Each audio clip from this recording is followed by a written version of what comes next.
Selamat sejahtera dan selamat sepupu. Ladies and gentlemen, today we are very honored to have with us right here the one and the only Professor Tajuddin Rasdi. Prof, it's an absolute honor to have you here on my podcast today. Thank you so much for being here. Thank you.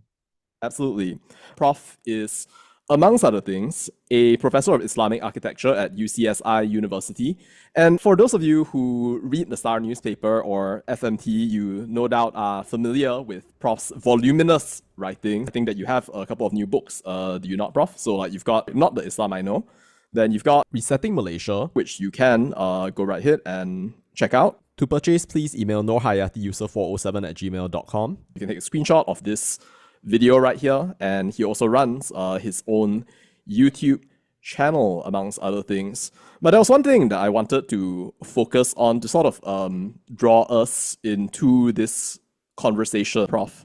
So, amongst other things, right, you are the UCSI Tan Sri Omar STI on Social Policy and National Integration Head of Focus Area. I find that extremely interesting, Prof. I think that is especially relevant today, Prof, because the title of our discussion today is When the Jalur Gemilang Became a Weapon.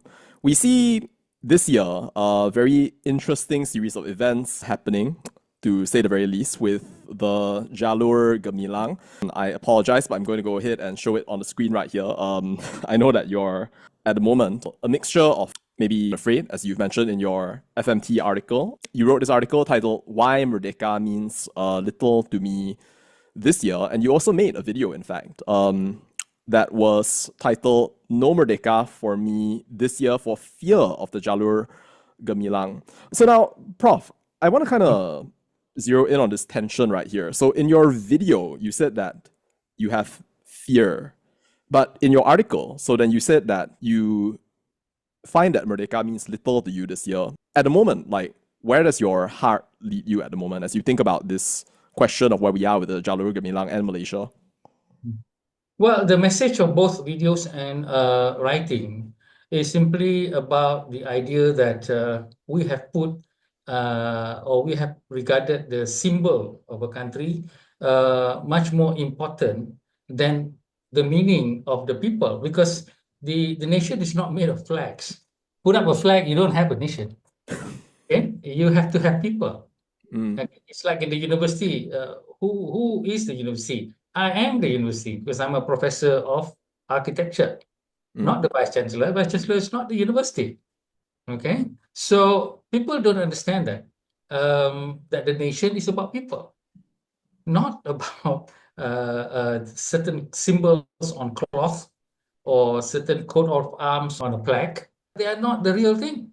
The real thing is about people, how people agree to be together, even though you are of different culture, of different faith, of different lifestyle, but you all agree to be in one particular community called Malaysia. And you will, as the Malay say, berat sama dipikul, ringan sama dijinjing, meaning that we have to work together. So the key item here, respect for one another, working together, understanding and learning from each other, and also if call on to protect our land, and or land meaning your family and all the values that you hold. It's not just the piece of earth. Okay, I'm not going to die for a piece of earth. Okay, I die protecting my family. Okay, and also my friends and things like that. Not a cloth, not a piece of earth. That's not what I mean. So in order to summarize this, then we create something called a flag, or we create something called a coat of arms and all certain symbols like the Tugu, Negara, and things like that. These are secondary aspect. Not to say they're not important, but you're missing the point here. Okay, it's like I'm fasting for God, and then I'm telling you, hey, you better don't eat in front of me. That's not the point. The point is to go through life while people is eating in front of you. Okay, and some people don't understand religion and try to fight and say these people tidak menghormati. What are you talking about? You don't even know religion. Okay, so this is where we have a problem of education here. Yeah, for some politician to go and incite people and I'm not worried about him. I'm worried about those who actually believe it. Okay, so Absolutely. actually say yes. Why these people? I mean, so you look and you did not see, and you also blind to the fact that when it happens to a certain other race, then nothing really happens. So I see what you mean, Prof. recently we have this issue of, the SPRM made a case about this military personnel, very high-ranking, lieutenant colonel accused of giving information for That's a different case. certain smuggling things. And I mean, this is espionage. This is the secret. I don't hear anybody calling them pengkhianat. And actually, they shouldn't, because it hasn't been proven yet, right? Mm, But some people believe hey, we can go ahead and call anybody pengkhianat in that regard. So that's where I said that about the flag. Imagine yourself, people respect a piece of cloth, than you. How would you feel? Okay, so mm. that was the whole point about my message in the video as well as in the writing. Wonderful, thank you. Prof, I'm going to show you first a picture and then I'm going to show you a video as well. I want you to say, so here's the rule, right? You say one word and one word only when you see the picture, okay? So like that's what's going to happen So right I've here. never played this game before. Word association. You good at Well, it. have a look. How does this make you feel? Shameful. Well, I see. Why do you say that, Prof? Because in one sense, of course, I don't make it a rule to accuse people, Mm-hmm. right? Because I always believe that the heart is something that only God understands. Now, with all that has happened, this individual is very clear that he is what is known as a bully. A bully is always a Mm, person who feels powerful in his own corner.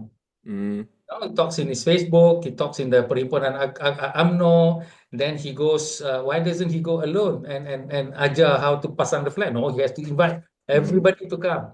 That's a bully. So then when you are being taken up by the police, and it's very easy to charge him with sedition, it's very clear what he has said. All right, very clear. Never mind what UMNO is trying to support him. That one is another story that we can talk about. What is the meaning there? But it's very clear, and I'm not trying to incite anybody, but to me, it's very clear that there was incitement and the sedition charge should be mm, leveled to him. And then he suddenly puts up a picture of maybe you are in prayers or something like that in order to create this impression that you are doing this for God, for Islam and for nation. Bullshit lah.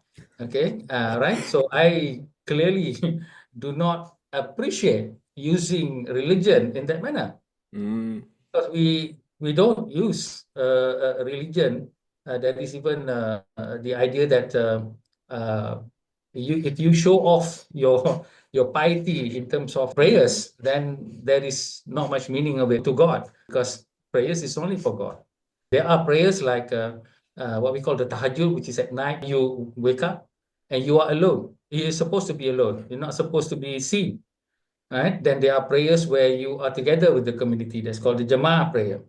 During the time of the Prophet, after the Jama'ah prayer, people will pray what is called individual prayers. They would go and hide behind the column. There's so many columns in that time. And that is one of the reasons they don't want people to see. The best is if you can go home and then pray the what we call supererogatory prayer, meaning the mm, optional prayers at home, so that no one will be able to see you.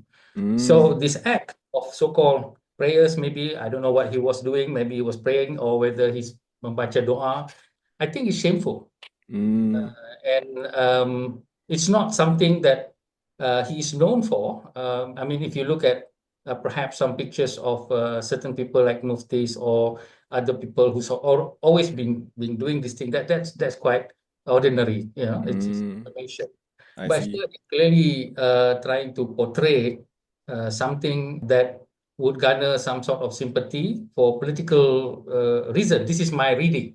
Okay, Mm, I'm not accusing him of doing this, but I'm saying that my reading of his political actions, whether he's trying to bully someone or maybe in an act of prayers, I can read it from a mile away as a reading, mm, not to say that this is an actual fact. absolutely. Yeah. I mean, there is that element of performance when it comes to social media, after all. And of course, when somebody says something, right, I find that it's not always easy to cleanly separate what is real from what is actually performance. And that is reflected, of course, in the behavior of politicians. But having said that, Prof, yesterday I actually did a bit of a live stream about bullies, in fact. Maybe let's start with a definition of bullying. You can see right here that I like definitions. The late Voltaire once said, "Before a man speaks with me, I would have him define his terms." So then we have here a range of different characteristics of bullying right here. We don't need to go into detail on that, but I'm going to go right ahead and show you a bit of a video clip, and I hope that you can hear the audio as well. I'll try to turn it up right here. This is Dr. Akmal Saleh right here, and he is saying the following.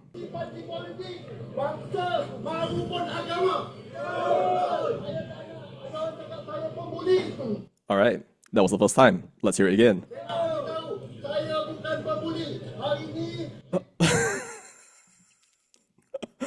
And there he is, the big man himself with AI generated pictures made by his sycophantic followers, one after another. In the hundreds, they come, making these things right here. The bully, as he is accused, denies that he is a bully. How does that make you feel, Prof? He is, of course, not going to accept the idea that he is quote unquote a bully. Mm, This is our impressions of him. And mm, now for him, he's trying to sell the idea that he's the hero, mm, the pahlawan. But for me, as I said, if the pahlawan, then you can go one on one with Zaid Malik of LFL. Why mm. didn't you? You Right, he can didn't do that. also go one on one and be courteous to the man if you want to actually explain why do you have to bring these people? Why do you have to bring these people? We're not, Mm, the bully is not just this person who is very big, but also the forces that he commands. mm, And that is where I am in praise of the AP for not bringing out the Chinese or the other Malaysians, okay? Because number one, there may be issues of something like May 13 could actually spark off. But on the other side also, it can also embolden him because then he actually picks, Penang. Because before this, when anything happened, he did not bring in his contingent. But here is in Penang. So he's making a statement because he's very consistent in attacking the AP. He's mm, very consistent in attacking Chinese. It's not attacking other people so much, except mm, for the AP most of all, and then Chinese. Okay, so now originally I thought that this man is just trying to make himself famous, and he did. He's very successful. Okay, because I can reel off all the success that he has made. But the more important thing that I asked the question, there are two more possibility. He is also the lifeline of UMNO. Okay, because UMNO has to switch from being this radical thing that Mahathir created, calling others pendatang and all that, to something that is working with PH. PH is supposed to be, moderate, progressive, reformist and all that. So they have to play this role, which is a very alien thing to them. But then their vote banks is running away to Perikatan Nasional because the Malays only understand this kind of language of grace in the air, right? Which has been created by Shamuddin and Najib Torazak. This kind of idea of bullying also. mm, We can call them bullying also, Najib and Shamuddin, but in mm, a different degree. Okay, they are more symbolic. This guy, he's quite direct. So then I began to see that this could be a political tactic because UMNO is very quiet and all this thing, and then suddenly we have supports. In KK Mat also they supported him, and now we have 2% Tok Mat and Puhat Jarakashif supporting him, but not the president. So they're playing that role. That is the second thing. Now the third thing is this political idea of what I call a lifeline like to Perikatan Nasional, meaning that if they fail with the Pakatan Harapan, then they can always have a lifeline with Perikatan Nasional. I used to think that Akmal could be a Trojan horse, like a few of those UMNO that have been kicked out or have been suspended, they were seen as traitors to UMNO for working with the Perikatan Nasional secretly without the consent of the president. And Akmal can be seen as the Trojan horse because he is the one never, like Lokman Nur Adam says, he doesn't attack Perikatan Nasional. He doesn't attack much of PAS or Bersatu. Only the AP and China. Right? So there is a tactic there. And I'm beginning to quote unquote, not respect, I mean, understand. Oh, okay. So this is more than just shouting and all this. This is an actual political strategy. And people need to understand this if you want to play the game with Akmal Saleh. And then you know how to hurt him or UMNO in a different way, not to respond directly to his attack. That's why I wrote about now we are fearful of Jalur Gemilang. Well, okay, I'm not saying that I'm fearful of Akmal Saleh. Okay, I'm fearful of the Jalur Gemilang. I'm taking what he's using as an honor, but then I'm putting it to the idea that why would we put up the Jalur Gemilang? If it's going to cause us problems like that. So you need to have a different way of confronting this man, not directly, but in another wise way. I find it interesting that this gentleman at the moment, and I think that you're absolutely right, Prof, that he's really been going out and trying to weaponize, and we can see him in all of these different roles. But I just find it so strange that he would try to use the flag specifically, especially if we see, for example, his usage of flags, we have, and I have a couple of examples, right, for you. This one right here. You have him turning the Palestine flag upside down, which is viewed as perhaps a symbol of distress, and one of the reasons why also the whole issue really with the man turning the flag upside down came to be an issue. And also you have this right here. There was a video of him quite a while ago, which features this right here, and you can see, of course, it's been broken down in many different WhatsApp groups at this point. You've got like the number of strikes right here, and then you have the broken moon right here, which, we could think about from a whole bunch of different ways. Of course, different people can understand that symbolism.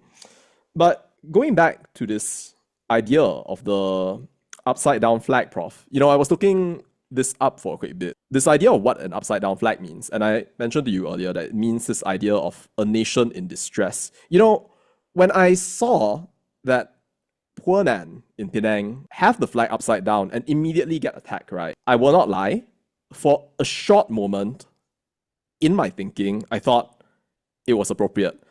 Because if you see people actually come out and start attacking people just because they've displayed a flag upside down, then there is surely something very wrong. So in that sense, maybe that symbol is actually accurate and to the point. But going back to this idea of weaponizing, Prof, so what are maybe like some ways that you feel that these people, not just like Akmal Saleh, but also like the people around him, the whole constellation of like this new unity, new Muafakat Nasional 2.0, PAS, UMNO, Bersatu, Himpunan, Trojan horse type thing right here. How do you feel that they are weaponizing this flag that we've known for such a long time? Yeah, okay. So for me, the thing that I'm going to be writing about, do the maths in general election 60. Then the message here, because a lot of people, you see, do not like Pakatan Harapan to work with UMNO when it was formed. A long time ago, I gave a talk at the Singapore Southeast Asian universities outside will invite me, Malaysian universities won't. Okay, so I said that we cannot move into a clean slate situation where you have a government without UMNO. There need to be a transition. And in that way, the elements of UMNO could be re-educated back into the original UMNO, because the original UMNO were the best. Okay, at the time of Tun Razak, the time of Tunku Abdul Rahman, time of On Jaafar, these are the cream of the crops. Even Tun Dr. Mahathir, I'm a fan of Tun Dr. Mahathir and his thinking and writing, because I read the first 10 years of his career and all that as a prime minister. It's incredible. But then, of course, the reality of politics is maybe not to his fault. It is the Gurkhas, I call it, the soldiers who were fighting the ground then suddenly became the leaders. These soldiers, they don't have any vision. Okay, they only see money, they only see power, and that's about it. And I'm not trying to absorb Mahathir, but he saw that. And in order for him to do the changes, he need to feed that. And then he got caught up with the whole thing. You get into the web and it sucks you in. And then now what we see now, Tun Dr. Mahathir, is not the Tun Dr. Mahathir that started. Okay, and I disagree when people say he's an evil man. Nobody's born evil. Come on, please. All right. So I'm a big fan and great respect for Dr. Mahathir in his early years. And so this is something which we need to understand. Now, what we have to see now is the present politics. What are we going to do? Barisan Nasional at the moment with UMNO in 2022 was at its weakest. Okay, they are very weak. And if they had chosen to be with Perikatan Nasional, they would have died. Okay, they would have drowned with Bersatu and PAS. All right, they would have been wiped out politically. No, nothing. Okay, so now they are building up the strength. And I told people, look, we need to give a chance to these people. All right, okay lah. So they did some bad things before, but again, as a Muslim and as a Malay, we have this forgiveness. And we have the second chance. That's what Anwar is practicing. But unfortunately, Malaysians don't see it like that. Chinese, Indian, no, they must be punished. And all the columnists and people saying all these things. And I say, well, that's the reality of politics. What are you going to do? If you don't do like that, then it's going to be Perikatan Nasional. Which one? The lesser, quote unquote, the lesser of two evils. For me, PH is not evil. And for them to be with Barisan Nasional, also not evil. That is the choice. There is no other choice. So going into GE 16, that's why Zaid is saying that they need to be with Pakatan Harapan, because Pakatan Harapan plus BN is going to wipe out Perikatan Nasional zero. Okay, I mean not zero. I mean, but the point here is that they can be wiped out, and they are scared of that. They are very scared. So that's why they really wanting UMNO to be on their side, your Muafakat Nasional, whatever you want to call it. All right? Muafakat palsu or Muafakat. It's just the point that now UMNO wants to position themselves in a situation where they must go into Perikatan Nasional as the boss. Okay, and right now they're only 30, again 70 something. That's not the boss situation. So, but if they can create impression with Akmal's help, and Akmal is a very important piece in the chess set, to actually bring this idea of ketuanan, not in numbers, but in this sense. Because you can see PAS attacking the AP, kena sambat, then Bersatu saying, Bersatu is nothing, they just court jesters at the moment. So PAS is the one, but they have been doing all these things and saying prayers that shouldn't be said. So they are actually the Kunut Nazila, right? yeah, they're actually destroying themselves, shooting themselves in the foot. The only successful person is Akmal Saleh. Okay, the man should be given an award. All right. Okay, so that's why I got perhaps the datukship, I don't know. But the point here is that he is the one now giving UMNO the sense that they can come in with their heads held high. All right. So that will be a bargaining chip for PH. Look, you want to be a friend with BN, you better give us more seats. That's the game, is it? That is the Mm, game. So when Akmal does something, we should no longer attack him. We mm, should attack UMNO. mm, Okay, before this, I'm saying that you shouldn't attack UMNO, but now I understand now the political chess game. That's why Nick Nazmi on his podcast said, why do you agree that PH and BN, must be together? Shouldn't PH be on his own, BN on his own, and PN on his own? If there is a three-corner fight, memang sah PH will come out the winner. mm, And BN will be wiped out. Okay, but they mm, don't have the voter strength yet. They may have the mm, image, but they don't have the voter strength yet. So they want to angle it so that they can come out the big gun in the GE16, and they can always have the option. Let's say they win 60 seats. mm, They can, if PH doesn't agree to them being the prime, let's say PH gets 70 and they get 60, right? So should BPH become the prime minister, they can say, look, you don't want, then we'll go to the other side. All right. So mm, mm, so that's, I think, the gameplay here. Okay. mm. So first rule of wanting to be in politics, never trust politicians at the whatever they Right, say. Not is it that they're lying. Their words reflect something, but their meaning will be in the context of the situation. right, You say white, that means you must be white. right. You cannot be like that when you are reading. They are not liars, okay? They're not liars. They are just saying something at this context of time, but they also mean a context of time that is different. Then the thing will shift in a different way. So Mm, the failure of Malaysian public not to understand politics. It's not a game of lies. It's not a game of half truths. It's a game of situational things and also possibilities. Uh, mm, okay, so there's 7 meanings of any political statements, not just one or two. mm. Kena faham tu. Wonderful. Banyak orang tak faham. Well, thank you for that. Well, Prof, if we were to go down to first principles, right? So a politician is basically always trying to get votes, right?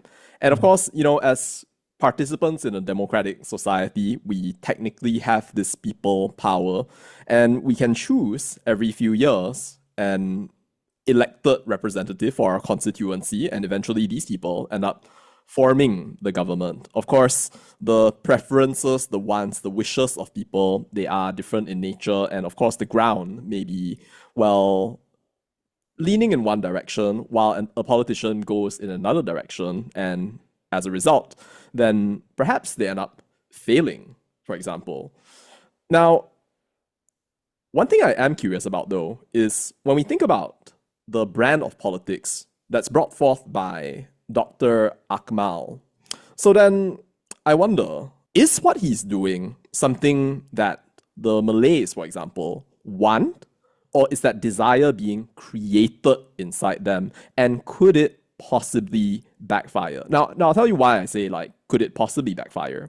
Now, I'm looking at Sinar Harian right here. I look at Malay news quite frequently, and I was thinking about the way that people were actually reacting, and I noticed that you've got people who are clearly Malay saying, macam dia seorang je yang sayang Malaysia. Kalau betul sayang negara, Akmal kena serbu counter Jabatan Immigration, blah blah blah. Jangan berani cari salah orang Cina je. Then you have Chin Tan, whose opinion is noted. Although in this case, I look at another Malay opinion, which is, well, bangsa-bangsa lain pun lahir kat Malaysia. Setiap orang sayangkan negara mereka. Tak salah pun kita cari pendamaian. Tapi itulah bila orang-orang politik ni semua benda nak dipolitikkan untuk meraih sokongan terpaling Melayu lah katanya. So, here I'm wondering, right? Like, is it A, the Malays actually do want at scale, right? Beyond any particular echo chamber, this sort of nationalistic, what some might call toxic politics. B, is that desire just merely being created inside them? Or C, this is going to backfire on him, and it's going to backfire very badly. I don't know. Like, what do you think, Prof? Well, first of all, if you were to take a look at the last 40 years under the administration of Dr. Mahathir, what we call UMNO Baru, the narrative has always been that if the Malays are not in power, then the Malays will be in trouble. That's the narrative they're trying to sell. Mm, The other Dilema narrative, Melayu. the other narrative is not really spoken about is that look at the non-Malays. They're not in the military. They're not in the police. While we take care of the safety of the country, they make money. Mm, Okay, so that's why it's okay to get corruption. I mean, we spend our life, like my father, policeman, gaji 600 ringgit, that sort of thing. So that's the narrative that has been put out. Okay, that's number one. Number two, you have the Islamic reform movement. Okay, many people are not blaming that. I'm blaming that. Now, I used to be also an Islamic reformist like Anwar Ibrahim, but now I no longer believe in it. mm, Okay, and to say that is something which is very drastic. Okay, I don't believe in it anymore because I've seen the negative side of it. Now, the Islamic reform movement posits that you need God and you need religion in order to transcend this race idea. Okay, because race is very bad. All right, Islam doesn't tak kenal race. Okay, so in the early days of the Islamic reform, I read books, and that's why I joined because I don't like race because something's wrong with that. mm, You should be good, and then and then Islam also is part and parcel of a bigger religion, mm, Christianity, yeah. Islam. They're supposed to be friends, brothers. Mm, Okay, but suddenly the enemies. Why? Because of the structure of knowledge. Now that I'm a professor, I know what knowledge is. And I have a lecture called Lies in Our Life, meaning everything that you have come to know is actually a lie.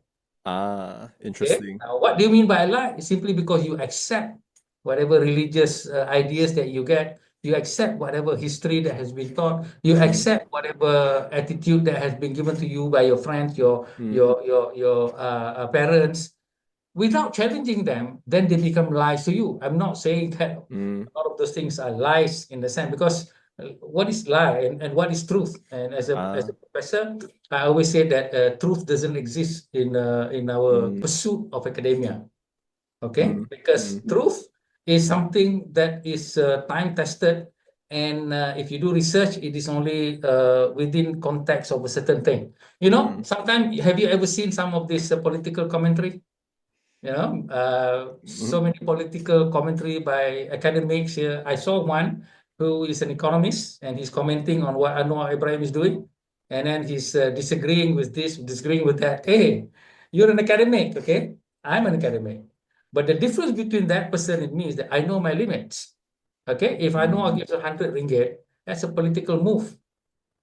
Okay, some people say, why give 100? Why give a holiday? You're losing this, you're losing that. You're looking at it in the academic sense. mm, But the decision is a political one. It's like in a family. Okay, my daughters are quite, intelligent. So when they get A, I give them 100 ringgit. But my son's not that very good. If they get B, I give them 100 ringgit. Okay, mm, some people will say, "Hey, you're not being fair to your children. Who are you? mm, These are my children, and I know how to motivate them. They get motivated in a different way. So I'm playing politics with my family. mm, Okay, so if you using this kind of a yardstick, then it becomes difficult. So when you say that we as Malaysians need to choose, now there is the problem all by itself. Are mm, we smart enough to choose?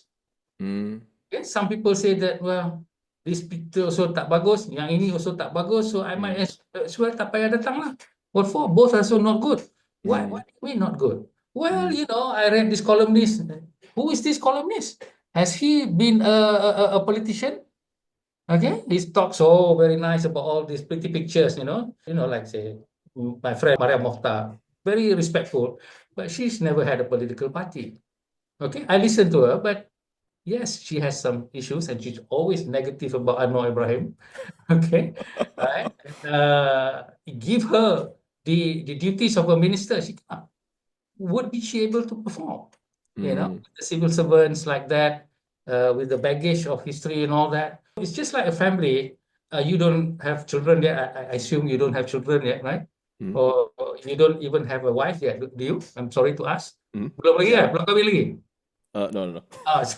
So that's why I said, anybody who wants to talk politics, kalau dia tak kahwin lagi, then jangan dengar pasal dia lah, you know. So Mm. I'm saying that you have to understand when you live with someone else, then you cannot have this black and white situation. You cannot have this switch on, switch off to change things. Tak boleh. You Mm. need to have a certain intelligence about what could be, how I could present this. Unless and until you understand that, then when you want to make the choice, then it's a simple black and white. Tak boleh lah. Mm. Okay, so that's where now you are beginning to be frightened. If we don't come out to vote, then these people may actually get in. Perhaps that is the intention. You know, when Zahid declared Malacca and Johor election, that was a masterful move. Why? It was the pandemic. Okay, so Mm. they have enough information that their vote bank is there. Nobody's going to come, come home, and so they just swept the two states just like that. So we need to be intelligent choice makers. Okay, not just voters, choice makers. And Mm. in that way, we need to see the real balance, the reality. This one, okay lah, not so perfect, but then at least they're trying something. Maybe we wait a little while. But you have this columnist say that we should change tomorrow. Mm. Would trust the columnist what for, man? Mm. Okay, you can listen to it, but why trust him? Okay, Mm. it's unrealistic. Mm. What he's saying is unrealistic. So you need to have the idea of this political reason why some things are delayed, some things are done in a certain way. You have to find the silver lining lah. Okay. Mm. But if you listen to some of these people, there's no silver lining at all. He didn't do it. He promised, but he didn't do it. Oh, it's pandai. You want to go Mm. and convince your enemies. You know, you're in a coalition with your enemies, and Right, this right. the next politics for the next. Unless you want a coalition with all people of one race, Mm. okay, then good luck lah. With Mm. that. So the ball is in our court. I always say, if Malaysia fail, it will not be the politicians. It will be us. Mm. A diamond Mm. in a rough, we don't see it. We want it to change quickly into the shiny thing, but it has to have a lot of work and Mm. patience and delicate instrumentation for it to be the beautiful ring. But we need to wait. Wait, how long do we have to wait? I always get that question. Mm. That's true. Wait for your wife to change lah. For 50 years pun tak change juga. All right. So this is what life is. Mm. So you need to pounce on the opportunity, and you need to be smart, and you need to look at the larger picture. And the key word here is the larger picture. Mm. You look, tengok Akmal Saleh, then you respond to Akmal Saleh, susah. Akmal Saleh does this, then we ask, no, apa hal? Okay, where are you going with this? Mm. Don't order UMNO and say, look, you have to silence Akmal. Don't do that. You kata, well, UMNO now is trying to gain the trust of the nation, and one of your members, very important members, has indicated this way that will destroy us apart, drive us apart. How will you respond to this with regard to how do you explain such actions to the Mm. people of Malaysia? Don't ask Akmal, ask the UMNO president. Mm. And that is how we should play the game. Okay, so if you go one-on-one, you lose. Mm. So So like, this is actually the Malay way. Many people don't understand the Malays. Dia orang kata apa, pukul anak sindir menantu, something like that. It's like that. It's seldom it's direct. I see. Wow. So it's like you go, it's like the analogy is like you go and tell the teacher so that the teacher will go and rein in the bully, that kind of thing. Well, Yeah, yeah, yeah, yeah. that's well unfortunate if we think about the case of the late Zara Kyrina. If we look at that particular case and draw out the analogy of a bully in this situation right there, it felt almost like multiple societal mechanisms failed. Like Fadlina Sidek, our current education minister, talks a lot about like bully report mechanisms. But we think about the case of the late Zara Kyrina. Well, she tried to tell her teachers apparently, but that failed, she tried to tell, well, the people around her, but that failed as well. And at the end of the day, she was only left being able to talk to her mother before, very unfortunately, she had passed away. So then, when I think about this situation right here, when we think about the case where we have maybe an Akmal Saleh, for example, right? So then we've seen now senior UMNO leaders, right, be evasive. Tokmat says, oh, if you're going to punish Akmal, then you have to punish like more people than just Akmal. And like you can see almost like this act of like diffusing responsibility that's going on. And if we think about that, can we really do it in the indirect way? Or perhaps is there a direction, right, to go kind of beyond that? Is I guess something that I'm wondering at the moment.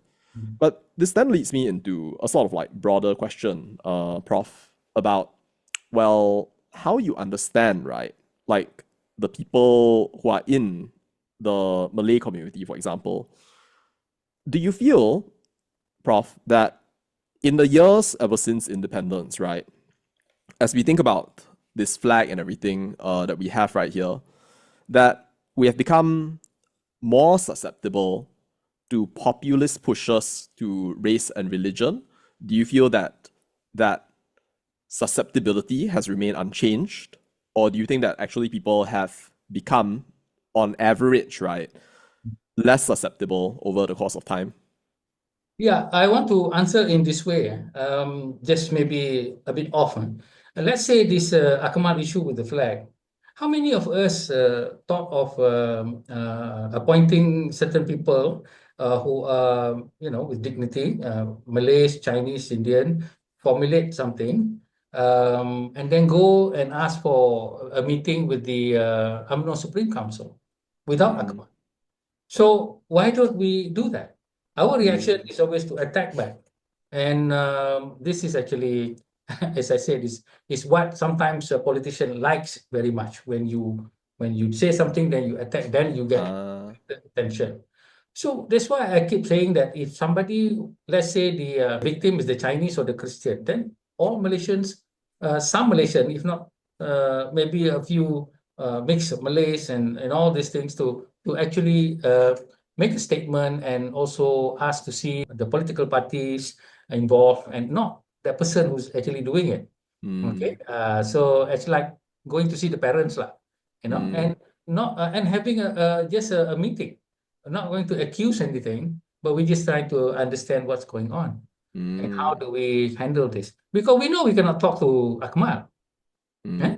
Because he has only one agenda, and that's why he doesn't want to talk to Zaid Malik. He doesn't even have anything to talk about. Okay, he wants to just show his face in Penang. Penang, DAP.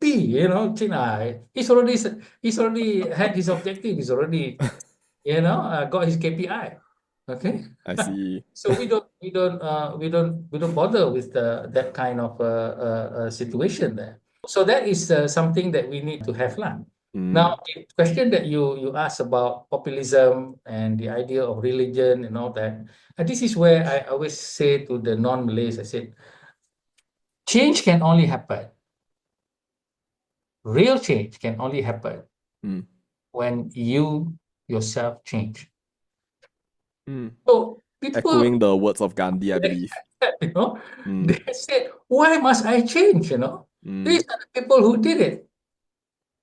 And then I mm, have mm, pains to explain to them. Do you know who supported Tun Dr. Mahathir when Anwar was incarcerated?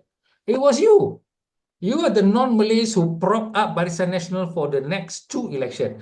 Don't deny that. mm.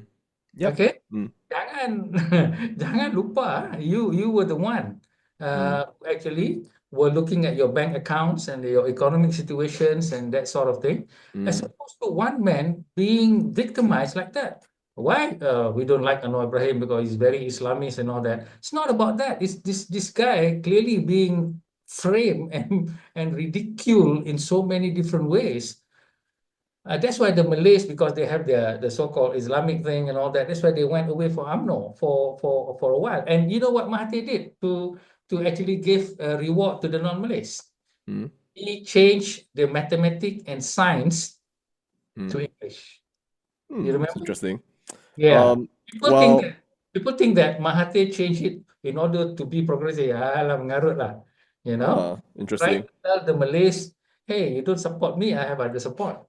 And I can do this. And overnight, now that is power. He said this today, tomorrow, everybody is going to change already. That's interesting because I have it recorded as video evidence. I did a podcast with Tun Dr. Mahathir actually last year in September.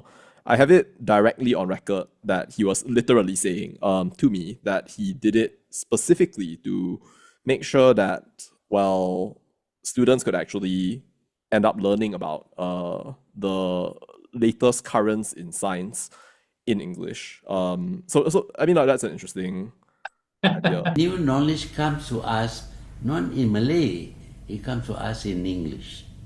So if you want to catch up with the latest, if you want to wait for the latest knowledge to be translated into Malay before you learn, then you will be left behind. I know lah. He can say all those kind of things that the Chinese love to listen. Okay. So even the universities change. You know, I was lecturing in Malay. At first, I came back from the United States. I said, "What? Why do I have to lecture in Malay?" Right? Malaysia. English is the one. Then I listened to some talks about importance of translation, and if you don't put all these thoughts into Malay, then Malays will never be able to think. And I began to think, okay, betul juga. So I translated a lot of things of my writings and also my lectures. Suddenly, I was asked to change to English, which is no problem to me. But then I said, yeah, but you know, those people who are coming in, they still haven't grasped the English very well, right? Because they only changed the Mahathir's punya policy itu baru 1 tahun and all that, and I'm receiving the and then it's not fair to the students, all right? And I actually refused the orders of the university, and I lectured in Malay.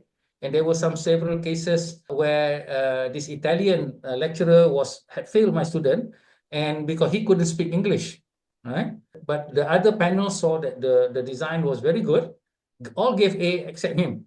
Because, so I went up to the faculty and said, if you allow this grade to stand, I will write in the media and say that you victimize anak bangsa Melayu.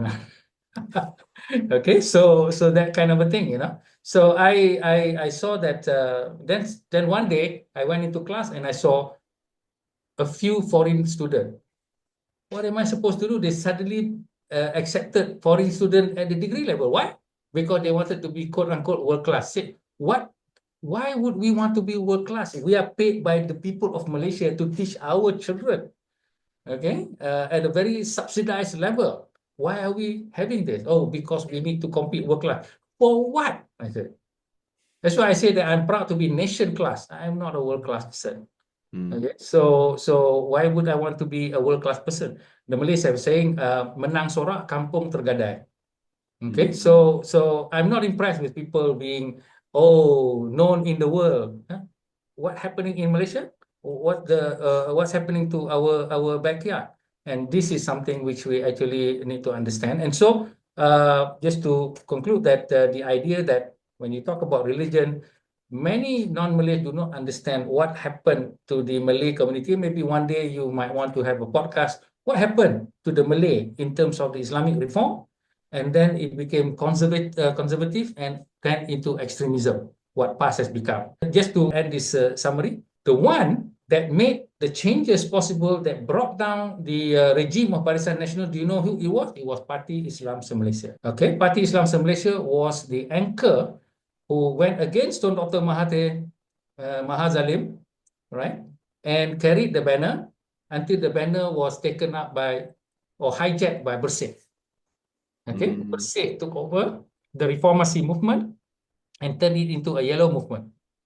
Okay, but the first 10 years, it was PAS, an Islamic reform that carried that banner. But why I don't believe in it now, you can see PAS has kicked out their progressive people, and then now all the mind Slanderers, not very clever people there. people who refer to people as animals. Yeah, and then the silence from the Islamic reformists themselves, the Abim, the Ikram, these are the one who make noise, but they are the one quiet. The International Islamic University, Institute of Islamic Thought, and also IKIM, all these are supposed to actually come to save Malaysians by putting up the narrative of a progressive Islam. Tapi seorang pun tak ada. Mm, That's why I right. don't believe in it anymore. I said, this is wrong. It's very dangerous to mix religion and politics, and we should outlaw any political party that has a religion, like Parti Islam se-Malaysia, or Parti Hindu se-Malaysia, or Parti Christian se-Malaysia. We should not have that Wow. as a political party. Very dangerous. That is interesting. And I admire you for saying that actually, Prof. Just considering the principle of Tawhid, right? I mean, like I recall a discussion between K. Shanmugam in Singapore and also Faisal Manap. They were talking about how religion should be separated from politics in principle in Singapore. And Mr. Manap was saying at that time that, well, as a Muslim, right? So he has this idea of Tawhid, which is basically that he cannot take religion away from any individual aspect of his life. But at the end of the day, they concluded that, well, although that may be true, that cannot materially affect policy making in Singapore. It would be nice to be able to see that within Malaysia, I guess. But kind of going back to this idea, right, of there being silent.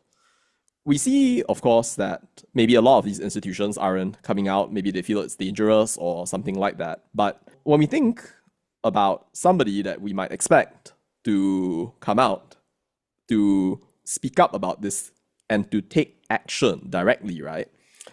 A very natural name comes to mind, and that name is Anwar Ibrahim. Now, of course, some people might say, oh, the Prime Minister cannot possibly handle every single aspect of these kinds of things. And I think that, well, I'm not sure if it was you who has mentioned this on some occasions in your videos, that the Prime Minister cannot possibly handle every single aspect of these matters. But when it comes to this idea, right, of like nation building, you have, of course, the leader of the nation, well, the head of government in this case, not the head of state, but somebody whom we might expect to be able to serve as a symbol of order within a whole ocean of rabble-rousers, people who want to use religion for their political benefit, and people who want to be the greatest pahlawan of them all, the ultimate hang tuah amongst the hang tuahs. Prof, what are your thoughts on Prime Minister Anwar Ibrahim's response so far? Would you say that he could do more? Would you say that maybe he is doing what he should be doing at the moment? Or is it really appropriate that maybe he lay low and then let the entire fracas kind of like play over with other parties? Okay, I trust Anwar Ibrahim 20 years already, but that doesn't mean that he has made great management choices. And I think sometimes I say he talks too much, right?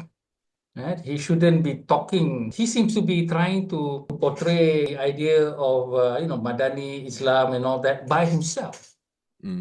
I said, where is your Abim and where is your Ikram? Where are these people? And then when he appoints people, he appoints his friends who are now 70, 80 years old, sakit sana, sakit sini already. I don't see them. And who answers Akmal in terms of all this religious thing? Professor Tajuddin. I don't want to do it. Okay, I'm waiting for those people. All right, Right. in Hakim being appointed, even Mazli Malik, but then suddenly Mazli became a racist.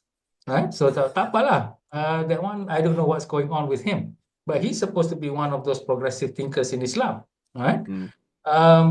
We have other names which I don't want to name here, but you can see these people that have been appointed. There is zero from them in order to propagate the narrative. And Anwar Ibrahim should stop talking so much and answering Waita Murti or whatever. Let somebody else lah. And I don't see why. Why must he answer everything? Okay, and I saw that he has been meeting students. Hey, I can also meet students, Mm-hmm. right? So UKEC. why, Yeah, I saw that. why must he alone to actually confront? You see, Anwar, problem there, he's trapped in the 1990s, because he was put in prison. Okay, and then when the digital age and then the changes in the society came, his his way of management is still 1990s, but kind of a situation. Wow, that's like Tak boleh macam tu. 30 years. No, the whole world has changed. Let's say he wants to jimat duit, not hire like Najib, pay how many millions to some, what do you call it, professional consultancy firm to do this, what's it, the One Malaysia thing, whatever, which we hear story about. Hey, why don't you do that? Okay. Because you badly need it, and your digital punya people is really, I don't even see it. Okay. And that is where the war is lost. He has great intention, but he has to go against, he has to do the diplomatic thing with all this other group. That one, you and I cannot do, only he can do. Okay. But the explaining, and also the fighting, I see only him. I don't see any others. Rafizi was quiet. Bila keluar, baru dia bising. Itu satu hal juga. I like Rafizi, but kenapa masa kabinet tu you tak ada cakap, the things now you cakap. Alright? So, Nazmi, same thing. Man with visions and all that. Sekarang ada podcast. Wah, but hari tu tak ada pun. I see. Right? Yeah. So, where are these people? And so the war is lost because Anwar has not appointed the right team and has not actually used a lot of facilities that are with him. He can solve the problem by being an honest person, actually explain things, and we can admire that, but that is not not the right way. I'm not trying to teach the Prime Minister, but I've seen how, other Prime Ministers like Muhyiddin. Muhyiddin was really incredible. Okay, if you notice, people attack him left, right, up, down. He kept silent. And then one day when he speaks, he just answers briefly and all that. So that's good. And Najib, very, very, another one. He hires everybody, how many ministers in the Prime Minister department to answer all the questions. And he will never answer any question until he gets trapped by the international reporter. They will see that he cannot answer any question. Okay. But he's intelligent enough to give it to other people. I see. Anwar nak jimat duit, okay, bagus. I see. But then he thinks he can do it all. I don't. I mean, it's not technically possible in the I digital. see. Yeah. I was in America when Mahathir came when he was appointed. Early days. He stood there for 3 hours fielding questions to the student, still fresh in my mind. And I met him in his room with other student leaders. Okay, that time he had black hair, and I mean the man stood 3 hours just fielding questions and all that. Now that is the kind of leader that Anwar is being, but he is out of his time, 30 years, meaning those are the bygone days of leadership yang macam itu. The leadershipnya sekarang is totally different. Okay. So kita boleh cakap yang dia tak ada system lah. So like he's very much based on personality and kind of like firing forward. Jalan zaman 30 tahun. Okay, well, thank you for that. But his intentions are good, I mean, people criticize him and say, I don't think he's going to be corrupt or whatever, his children and all that. So that is something. But the way that he's managing communication, tak bagus langsung lah. Okay. Understand. All right. Well, thank you, Prof. I know that in interest of time, so we have to wrap this up pretty soon. But I do want to ask you one final question then. When we think about this situation that we're in with this weaponization of the flag, and it's maybe unfortunate that you're not going to put up the Jalur Gemilang this year, and possibly quite a lot of people won't be as well because they're wondering about this thing and they don't trust Fahmi Fadzil, and even if they do, then maybe it's because they're legally required to. But Prof, when you think about this whole situation, right, do you see that in the short, medium, or long term, we will end up in a better place when it comes to our Jalur Gemilang, with this kind of culture that we're having in Malaysia at the moment, it seems almost as if we are in a period of darkness, right? Where certain individuals, they want to make use of these symbols, right? Forgetting about the people, and they want to exploit the symbols for their own use. Do you see that maybe somehow or another, whether it is by the Prime Minister, whether it's by civil society, or through some other means, that we can break beyond the echo chambers of even, say, this podcast or anything else, and create a healthier, better national culture where we can respect one another regardless of race and religion, value one another as people, and ultimately become able to live up to our potential? Or do you imagine that maybe that time is not part of the timeline of which we are currently a part? I will tell you how we fight Akmal Saleh very clearly. Okay. And I wrote an article that will be published in the Star next week, because my column is once every fortnight in the Star. It was titled "The Flag of My Life." Okay. So in that article, I state what are we thankful for this Merdeka. Right? And I wrote in there, I am thankful for the teachers that had taught me, who are mostly non-Malays, and I named them in a very simple names, not the full name. And then also the colleagues that I have, the people who employ me, all this aspect that have made who I am. These are the colors of my life. And they are all these Malaysians that we have. And so I said that this is the flag of my life, to show that it's not this piece of cloth. It's not even this Jalur Gemilang. Okay? And you want to make an issue of it, go ahead. All right? I know where the value lies. The value lies in me being grateful, thankful, appreciative, respectful to all those who have made me. I mean, if you ask Akmal Saleh, deep down from his family and his the friend of his father or mother, it will be all multiracial, multicultural. There'll be Chinese, Indians, all of them coming together to actually put up who is this person called Akmal Saleh or Victor Tan or Muhammad Tajuddin. It can never be that you come from a very pure background, only one race part of you. That is going to be a flag of a single color. Okay, the flag that I have is that. So that is my article. My project for this video that I'm going to be doing soon, before Merdeka, is to get several of my friends to actually do a 1-minute video. What are you thankful for this Merdeka? And what are you grateful for? And what do you hope for? In a very short 30-second or 1 minute. All of us must feel that I am thankful. And the message there is that I'm thankful for so many. Our doctors who are not, some are, not definitely not of one single race, and our And education, didn't run to Singapore. all these people. Okay, so we need to remind and say that this is the flag of our life. Okay, now that is the way you fight a war, no? Using the person punya weapon, but using another weapon. Okay, and that is how we need to change, and that's why we need to be strategic in how we handle the situation that has been given to us. This is more effective, more courteous, more dignified, very, very effective and tajam. The Malay is, when they want to attack you, their bahasa will be very, very halus, not very pedas, not tuding-tuding jari. That is a low life Malay, low level Malay. High level Malay like myself, itu very, very halus punya bahasa.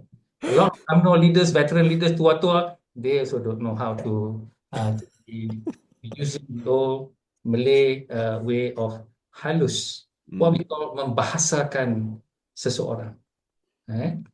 All right. That's the way. So those are the two things. I give you my article. Then you can see for yourself. Maybe you can do something. We should do something. I mean, your podcast should do something about Merdeka what are you thankful for? You know, you can do yourself with some of the, what are you thankful for? That sort of thing. And then we flood it with that. Well, I can tell you one thing that I'm thankful for at the moment, and I believe, Prof, in an article you were once asking people, well, who do you think is the most important person in your life? And when people responded, then you said, well, you've given the wrong answer because the person most important at the moment is, well, the person that you are speaking to. And with that in mind, Professor Muhammad Tajuddin Rasdi, it has been an absolute pleasure. Thank you so much for this thought-provoking conversation. And I look forward to seeing your project and to the many other projects that form the flag of our life in this diverse place that we call Malaysia. I know that this flag may be traumatizing to you for a quick moment, but hopefully in time you'll Not interested in that flag anymore because it has been weaponized. We have our own real flag of our life. Wonderful. Thank you, sir. And yeah, so it's been an honor. Thank you so much. Thank you. All right.